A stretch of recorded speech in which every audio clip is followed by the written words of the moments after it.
Друзья мои, всем привет! Ну что, сегодня мы с вами снова на рыбалке. Вот, продолжаю я, в общем, пробивать городские водоемы. Хотел поехать сегодня на Обское море, но что-то немножко прихворал. Слегка была небольшая температура вчера.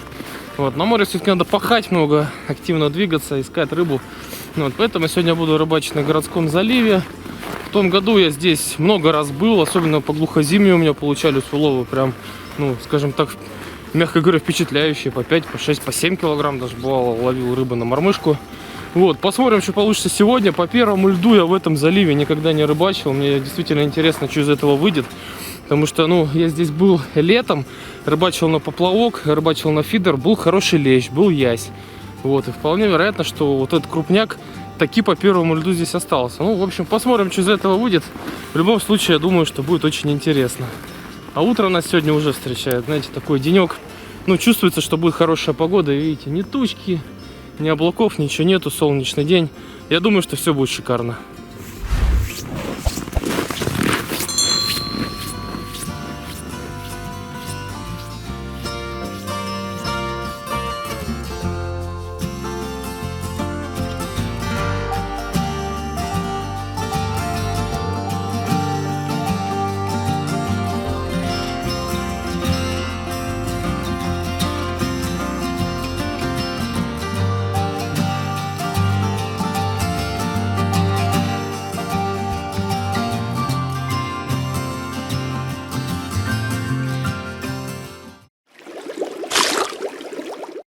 Да, друзья мои, посмотрите-ка, рыбаков сегодня вообще немного. Ну, стоило ожидать. Во-первых, сегодня будний день. Во-вторых, еще далеко не все знают, что здесь есть лед. Но это радует, что, значит, порыбачим более-менее в комфорте. А речка-то Обь у нас еще не замерзла, вон, середина открыта. Да вообще, на самом деле, у нас в городе Обь замерзает крайне редко. У нас, как правило, даже в январе-феврале середина реки открыта. Ну, по берегам, да, вот всякие заливы, затоны, протоки, котлованы и так далее, это все замерзает. Вот, а сама Обь открыта, потому что у нас плотина ГЭС, постоянный сброс воды, вода туда-сюда ходит, гуляет. Плюс ко всему, ну, речку можно, так сказать, назвать полугорной, да. Ну да ладно, это, как говорится, все лирика. Я нашел рыбу с 4-й лунки. Немножко побурить пришлось. И вот, смотрите, возле дна очень-очень что-то хорошее, крупное ходит. На глубине 5 метров. Хотя лунка недалеко от берега, всего лишь метров 15 от берега. Вот она, рыба. Обычно она тут в середине стоит. Вот если поменять луч, вот сейчас, смотрите, 5 метров поставлю. Вот. И вот смотрите, что происходит. Вот, в пол воды. Вот, то есть, помимо того, что по дну что-то ходит, да, когда мы метр делаем, на таком широком луче получается очень много рыбы какой-то идет. Ну, метрах, ну даже не в пол, наверное, в 2 метрах от дна, примерно так. Ну, знаете, это интересно, картина радует. Значит, что-то половим. Вот я сегодня какого мотылька взял, посмотрите. Вы взгляните-ка на него. А, какой свеженький, хороший. На леща. Но обычно в этом месте мы как бы лещей, подлещиков ловим. Но есть надежда на плотву тоже. А по первому льду я тут вообще не был. Это вдвойне интересно, что здесь по первому льду у нас получится. И вот еще, смотрите, романтика у нас с вами. Свечки. С утра холодно. Вот, хотя еще, как бы, казалось бы, первый лед, ноябрь месяц. Но лучше уж свечки поджечь. Гораздо теплее и комфортнее будет. Вообще, на самом деле, рыба, которая вот ходит в середине воды, в 2 метрах от дна и на поверхности, вот то, что показывает выхолод, это, в принципе, было на всех лунках, которые я сделал. Как правило, это рыба не клюющая, ну, либо крайне редко ее можно без мотылку на чертика растрясти. Вот, а вот, в общем, рыба, которая ходит по дну, я, собственно, эту лунку-то и искал, потому что на остальных лунках такого не было, здесь есть.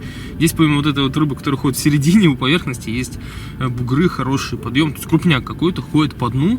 Вот, и где вот эти вот движения есть, соответственно, здесь есть перспектива, собственно, сесть, рыбу выкармливать. А кормить рыбу, друзья мои, надо обязательно. Все-таки ее надо взбодрить. У меня сегодня вот такой прикорм с запахом шоколада. Вот, видите, какой цвет. В прошлый раз кормил черным, сегодня попробую немножко посветлее. Лещевая смесь. Вот, взбодрим рыбку. И сразу пару кормушечек сделал. Сегодня прикорм переувлажнил немножко, потому что тут, где мы рыбачим, есть все-таки течение, присутствует. Вот, а у меня, видите, шнур стоит. Я поставил на кормушку шнур, потому что на одной из прошлых рыбалок был инцидент, когда у меня оборвалась кормушка. В общем, чтобы этого не было, лучше ставить шнур, будет надежней. Ну что, поехали, пора рыбачить. Начнем мы сегодня ловлю на вот такую вот мормышку, получается, дробинка кислотная. Видите, она такая красно-желто-зеленая с хорошим мощным крючком. Вес где-то 0,4-0,45 грамм примерно. Почему кислотная? Все потому, что здесь вода немножко мутноватая, и мне кажется, что вот этот цвет должен сработать по такой грязной воде. Я сегодня на самом деле много разных насадок подготовил. У меня есть опарыш, манка, тесто, мотыль, естественно, вот такой вот вкусный. Попробую на мотыля и для начала поставим такой не супер крупный. Вот, кстати, двух тоже подкинем в лунку, пусть подманивает рыбу. Небольшой пучок из 3 мотылей, в общем. Попробуем на него. Ну что ж, друзья мои, сейчас мы узнаем. Надеюсь, что мы сейчас узнаем, что за рыба здесь ходит. Очень бы хотелось половить крупняк. Действительно, по первому льду я здесь еще никогда не рыбачил. А рыбалка по первому льду в таких местах может приятно удивить. Ну, кстати, слушайте, течения-то особо нету. Но это здорово, если такое течение, можно, в принципе, прикорм будет и сверху подсыпать. Вообще не обязательно даже кормушкой кормить. Даже удивительно, что его нет. Мягко говоря, странно.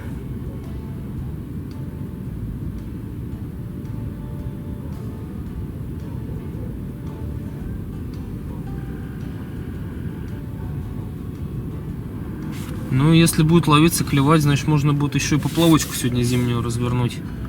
Потому что, когда нет течки на нее, ну, конечно, комфортнее гораздо ловить. Ничего не сносит, поплавок не вытягивает. Посмотрим, как пойдет дело. Пока поклевок нет. Но очень надеюсь, что они скоро будут.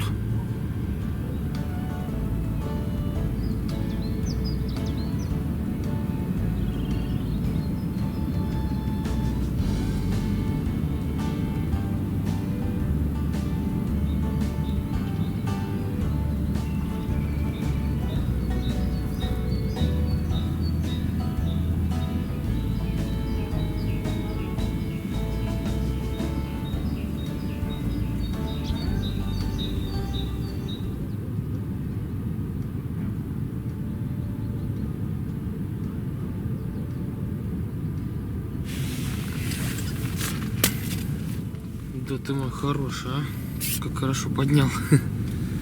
Наконец-то поклевка. Слушайте, ну долго пришлось ждать. Что-то прям поддавливает у нас там. Вот он. Это тот, кого мы в этом году прям по этому первому льду ловим, что называется. Подлещик. Начало положено. Ну, вообще, на самом деле, это норма, что он клюнул не сразу после прикармливания. Да, минут 40 где-то прошло. Вот, ну и это, собственно, говорит о том, что кормить-то надо аккуратно. Да, здесь течки нету. 2 кормушки мы закормили, получается, в дно. Вот, а дальше мы будем мотыля подсыпать понемножку и по чуть-чуть подсыпать прикорм. Вот, то есть надо понемногу будет поддавать. Ну, тут уже, как говорится, по мере активности нужно будет кормить. Но докармливать обязательно нужно будет. Вообще, если честно, не знаю, почему многие рыбаки игнорируют прикармливание, вот, либо кормят неправильно, не уделяют, в общем, этому должное внимание. Не понимаю я, почему так. Ведь как бы в рыбалке, особенно вот на мирную рыбу, это является, ну, чуть ли не главным аспектом на самом деле. Так, ну что, похоже, рыба подошла, сейчас, значит, еще поймаем сразу же, да? Хочу еще такую красивую поклевку. Ну и, кстати, стоит заметить, да, на игру. Пробовал, сколько сегодня поклевок, пока, по крайней мере, не было. На подлещика надо, и на подлещика, на плотву надо вот так играть. Аккуратно, плавно, с паузами. На активную игру он редко берет. Хотя бывают такие исключения, что он на чертика ловится.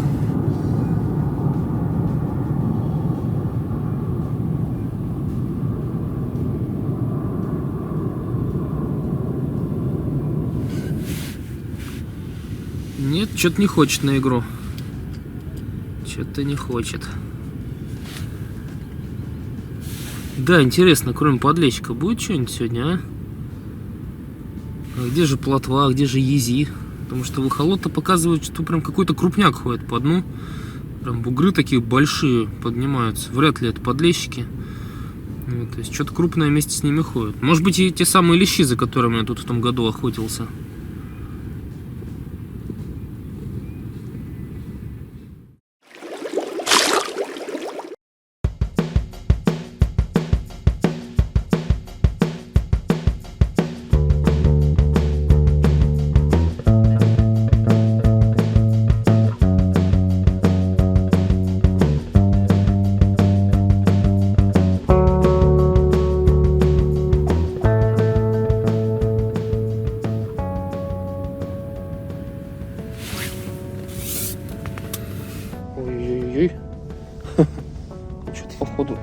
нормальная рыба. По крайней мере, судя по сопротивлению. Поводочек у меня тонкий стоит, 2,08 всего лишь. Хотя основная леска, вон, видно, что канат. 0,12 канат. Так, ух ты, тихо. Вот он, вот. Ох ты, хорош. Стой. Вот. Ай-яй-яй. Крючок оторвал. Короче, надо поводок потолще поставить. Смотрите, какой. Да, знаете, это говорит о том, что прежде чем переместиться и поменять место, надо попробовать на что-то другое. Вот сейчас, собственно, я это и сделал. На кивок вообще поклевок не было, поплавок только опустил. Ну, минуты, наверное, 2 всего лишь прошло, и тут же его утопило. И вот он, пожалуйста. Хороший, добрый подлещик, друзья. Это не может не радовать, на самом деле. Вот. Ну и это еще раз говорит о том, что на рыбалке нужно, конечно, использовать разные способы лова. Вот, с собой иметь максимальное количество удочек. Пробовал я и на тонкую леску, с 2,08 опускал. Поклевок не было. А на поплавок сразу взяло. Ну что, клюнет ли сразу, интересно. Конечно, супер клёво, походу, сегодня ждать не стоит нам. Но, тем не менее, рыба начинает себя как-то уже проявлять. Но что касается оснастки, у меня, да, я говорил, что основная 0,12. Поводок я поставил сейчас 0,1. Чтобы наверняка, потому что оторвал он, когда его вытащил. Обрывы как-то не хочется нам. Ну и докармливать надо понемногу. Вот, как я и говорил, сверху подсыпаем сначала сыпухи, а потом мотыля. Понемножку. Вот так вот. Ну, вот создается такой эффект дождика, скажем так. Сыпуха сыпется, потом сверху мотыль. Рыба на это реагирует. Никакими кормушками, конечно, кормить сейчас не стоит. Потому что это может рыбу распугать. Она и так долго собиралась. Почти 2 часа она подходила у нас. Где же уверенные поклевки? Где же они?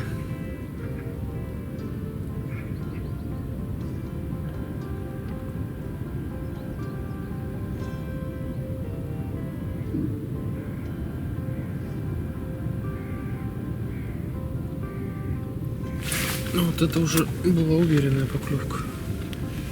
Так. Похоже, опять нормальное что-то.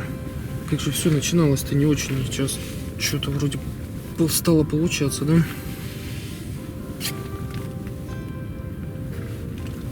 Ну и кто? О, опять подлещик.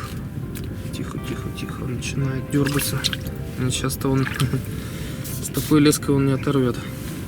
Вот, смотрите, как поперло на поплавок. Кстати, крючок не сильно крупный стоит. У меня получается там всего лишь 16 номера крючок. Маленький, тоненький, под мотыля. Подлещик хороший. Ну, кстати, что касается крючка, тоже немаловажный фактор, какой лучше использовать для ловли на зимний поплавок, либо на грузик с крючком. В общем, смотрите внимательно на экран. Вот такая форма крючка. Вот. Очень важно, чтобы он был с лопаткой.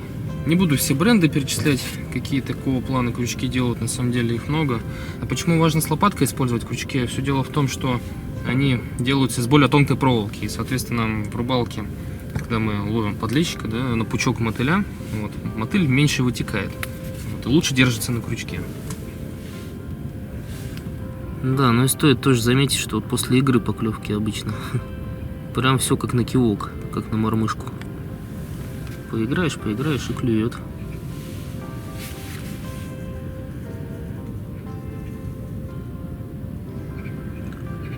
Ну и не стоит забывать делать вот эту вещь, докармливать по чуть-чуть.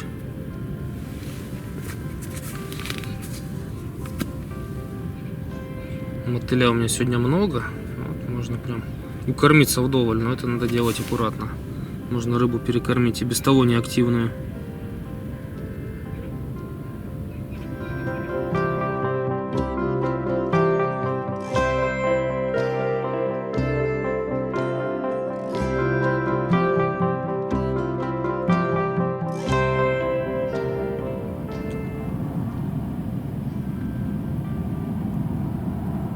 О, вот это хорошо.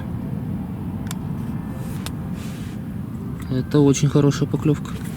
Да, слушайте, самая уверенная, похоже, поклевка за весь сегодняшний день. Просто утопила поплавок. Без разговора. Что называется, без базара. Ну и кто на этот раз? Вот, да, давит, давит. Ух ты, смотрите, опять нормальный. Тихо, тихо, тихо, стой ты, стой ты, стой ты. Ты уже почти взят. О, какой, а. Друзья мои, смотрите. Ну прелесть же, да? Шикарный клев. Ну как сказать шикарный? Он достаточно осторожный клев сегодня, но мне такая рыбалка нравится, когда рыбу вымучивать приходится. А то когда одна за одной клюет, не так интересно, правда же? Вот когда надо что-то экспериментировать, хитрить там, вот в этом самый-то и сок. Вот. Но сегодня я действительно понял тот момент, что вот по чуть-чуть надо сыпать. Даже вот лучше на мотыля реагирует. Мотыля там пяток подкинешь, поклевочка тут же происходит. Ну, прекрасно. И знаете, еще хочется отметить, сегодня действительно вот такая шикарная погода. Можно даже было, в принципе, свечки-то не зажигать на улице. Ну, не знаю, где-то в районе минус 12, а в палатке вообще плюс. Я вам даже разделся. Очень комфортно, очень мне нравится такая рыбалочка. И еще мне нравится, когда вот рыба начинает прыгать, которая поймана. Да, и после игры поклевки очень часто, да. Чуть-чуть вот так понемножку поплавком поигрываешь и клюет.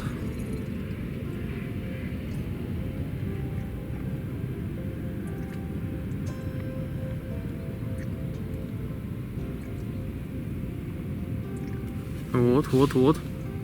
Вот сразу после прикорма. Причем самое-то интересное, что до дна-то даже ничего не успела дойти. Ух ты! Хорошо. Тоже не первый раз такой момент замечаю. Только вот подкидываешь сверху корм, тут же клюет. То ли совпадение, то ли, блин, рыба там со дна это все видит, что происходит, и ожидает прикорм. Но это поменьше. Поменьше, но все равно хороший. Подлещик по первому льду в декабре. Что может быть прекрасней? Да еще и на поплавок. Слушайте, по сегодняшнему дню выяснился такой момент, что на пучке мотыля много пустых поклевок. В общем, на что у меня лучше всего ловится. Как я насаживаю сегодня мотыля? Ловится на 2 штук. Берем одного покрупнее, его вот так вот чулком подцепляем, оголяем жало. И вот где оголившееся жало, вот сюда подцепляем одного. Вот так вот. Получается вот такая насадка, она действительно лучше всего работает. И пустых поклевок на этот способ насаживания гораздо меньше сегодня.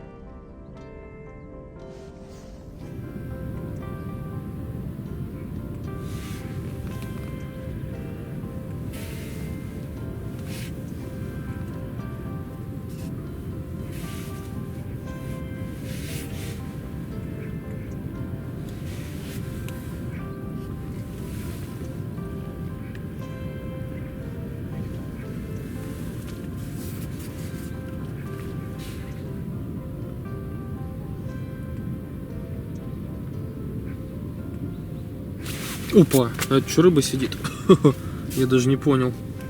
Просто, блин, подсыпал прикорм сверху, и в этот момент поклевка. Плавок медленно и верно начал тонуть.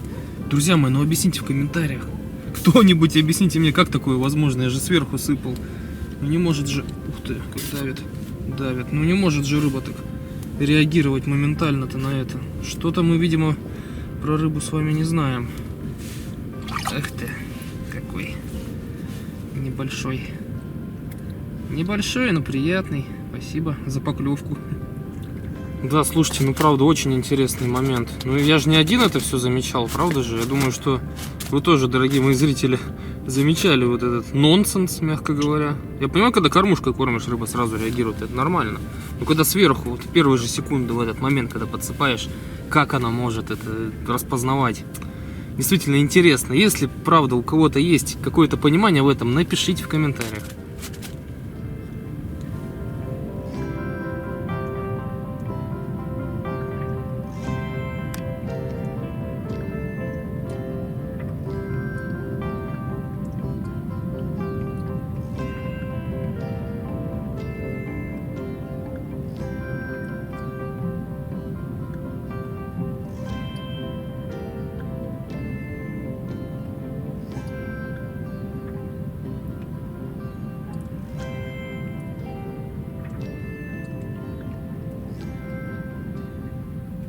Да, я понимаю, если бы глубина здесь где я рыбачу, было метр. Это можно было как-то логически понять.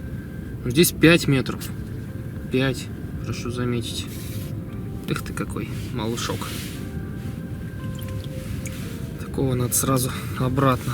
Давай, позови нам большого леща. Судя по всему, они тут есть. Но их просто здесь не может не быть, потому что в месте, где мы рыбачим, этот залив, он соединяется, естественно, с большой рекой. У нас река обе славится с крупной рыбой, и лещом, и изем.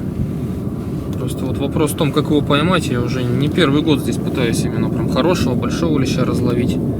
Пока, честно говоря, не получается. В основном подлещики клюют. Редко-редко, когда больше 500 грамм что-то попадется. Но они точно есть. Это было бы, конечно, максимальное эстетическое действительно удовольствие поймать на поплавок большого леща на килограмм. Так, ну что, среагирует ли сразу на прикорм? Я вот заметил, надо сначала мотыля вот так подсыпать, потом чуть-чуть щепоточку прикормки. Вот так. И рыба реагирует. Если этого не делать, поклевок нету.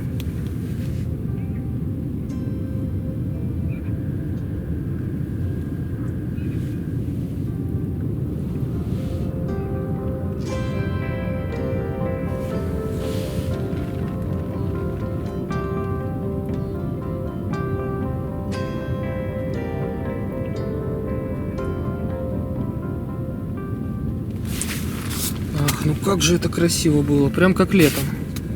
Приподнимает. Действительно, только не хватало того, чтобы положила поплавок в лунке. Пока этого счастья сегодня не было, но все, вполне возможно, что впереди. Опа! А что-то, по-моему, не подлещик, что ли? Что-то, как мне показалось, длинная какая-то рыба. Нет, подлещик. Подлещик. Как же ты так клюнул-то? Но это говорит о том, что рыба очень-очень осторожна. Видите, он подбородком взял. Ну, конечно, таких мы обратно отпускаем. С пожеланиями позвать больших рыб.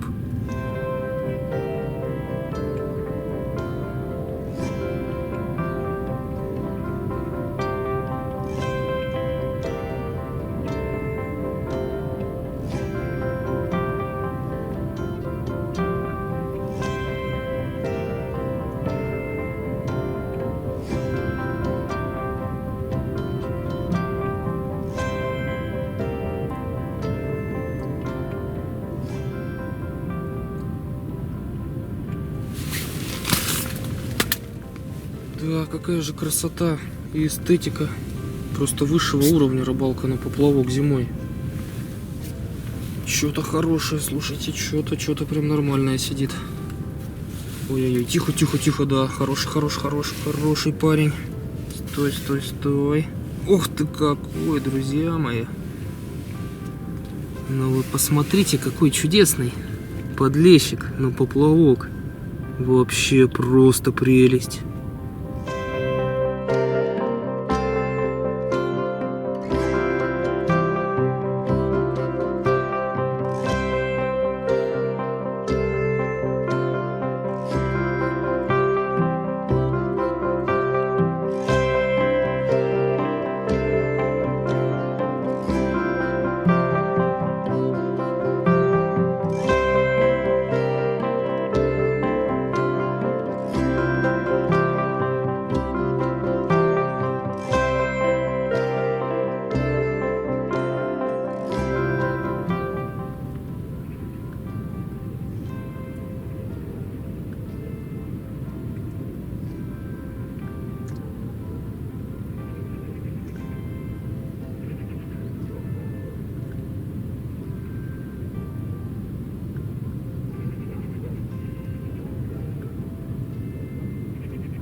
Ух ты ж ты, елки-то-палки-то.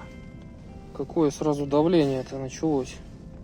Вроде поклевка была нежная. А знаете, да, на поплавок не факт, что после нежной поклевки будет мелочь. Может быть и крупная рыба. Так, кто там? Кто опять у нас? Ой-ой-ой-ой-ой-ой. Какое давление, а? Вот, сейчас начинает ходить. Слушайте, ну, хорошая рыба сидит. Явно не с ладошку подлещик. Даже на 0,12 леску тяжело идет. О, ух ты, хороший.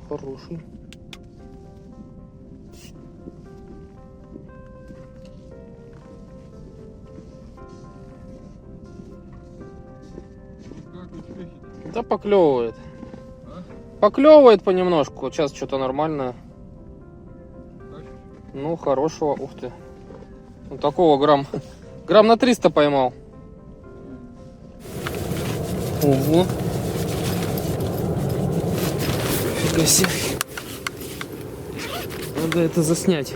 На балансир поймал, да?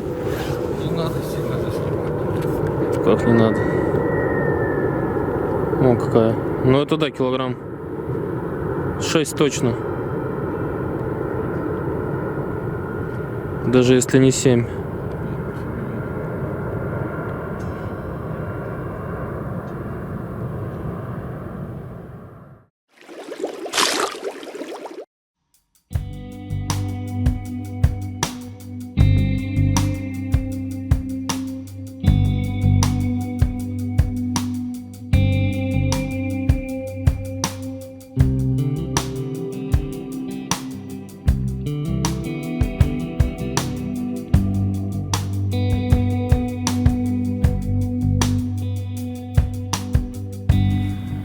Ну что, друзья, товарищи, на балансир в следующий раз сюда поехать, что ли, рыбачить. Видели, какую щуку мужик достал? Офигеть, я не знаю, ну килограмм 6-7 точно она была. Вот, но все-таки я думаю, это, конечно, повезло, потому что я наблюдал сегодня за теми, кто рыбачил на балансиры, на вибы. Особо ничего не ловили, только редкие шурагайки попадались. Ну а что касается моей рыбалки, к сожалению, пора ее заканчивать, и в течение часа я вообще ни одной поклевки не видел. То есть получается такая история уже практически как глухозимье. Хотя лед не так давно встал, еще только начало декабря. Действительно, рыба клюет только в промежуток с 12, до 3 получается. 3 часа более-менее какой-то активности, а до этого особо делать нечего. Но тем не менее мы поймали, я считаю, неплохо. Такой добрый десяток хороших подлещиков. Вот еще один недобрый десяток был отпущен. Так что этому дню можно поставить смело 5. Ребят, пишите в комментариях ваши замечания, ваши вопросы. Вот, для нас это очень важно. Ну и, конечно, не забывайте на канал подписываться и ставить лайки. Всем ни хвоста, ни ши. До новых встреч. Пока-пока.